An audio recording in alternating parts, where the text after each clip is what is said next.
Hello everyone, welcome back to my channel Hena লাইফস্টাইলে তোমাদের সবাইকে স্বাগত। 12ই জুলাই ছিল আমার বার্থডে।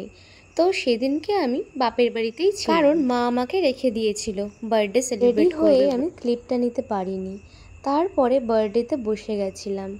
সো আমার বর ফার্স্টে আমাকে আশীর্বাদ করলো। ও আমাকে আশীর্বাদ প্রথমবার করলো, কারণ কখনো এসবও করেনি।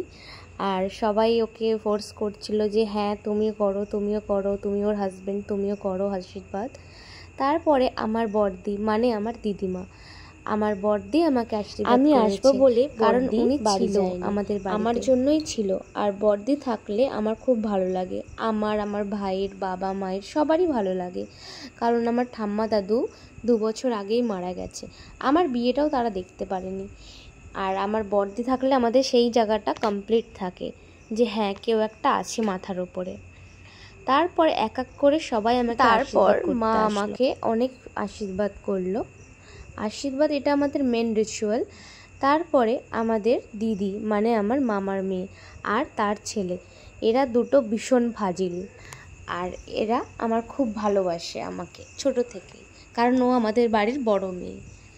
তারপরে আমাকে পায়েস খাওয়াতে খাওয়াতে ওর কাণ্ড দেখো, ও খুব আড্ডা মারে আমার সাথে, কারণ আমি সবার ছোট ছিলাম বাড়িতে। আর আমার বাবা তারপরে আশীর্বাদ করে। বাবাও অনেক ভালোবাসা দিয়েছে, অনেক ভালোবাসে। আর সত্যি বাবার এরকমই হয়, অনেক কষ্টের পরেই একটা মেয়ে তার বাবা মাকে ছেড়ে, ফ্যানটা চলছিল না কারণ ওখানে, তারপরে সবাই বসে ক্লান্ত হয়ে যায়, ফ্যানটা আর চলছিল না। এই যে আমার গুণধর ভাই, সেও আমাকে একটু আশীর্বাদ করে দিল একটু ডায়লগবাজির সাথে। তারপরে এই যে মাম্মাম আমার দিদির মেয়ে, সো ভাই আমাকে আশীর্বাদ করলো আর বলছে, আমি বললাম ওকে যে টাকা দে, টাকা আমার গিফটটা দে। বলছে গিফট তোর বাড়ি চলে যাবে। ও খুব ফাজিল। তারপরে আমার বড়দি একটু ধান ধুব্য দিয়ে দিল। আর বাবার কাণ্ড দেখো, বাবা আমাকে কেক না খাইয়ে তার জামাইকে আগে কেক খাওয়াচ্ছে। এটাই কজনের সৌভাগ্যে থাকে, ভাগ্যে থাকে।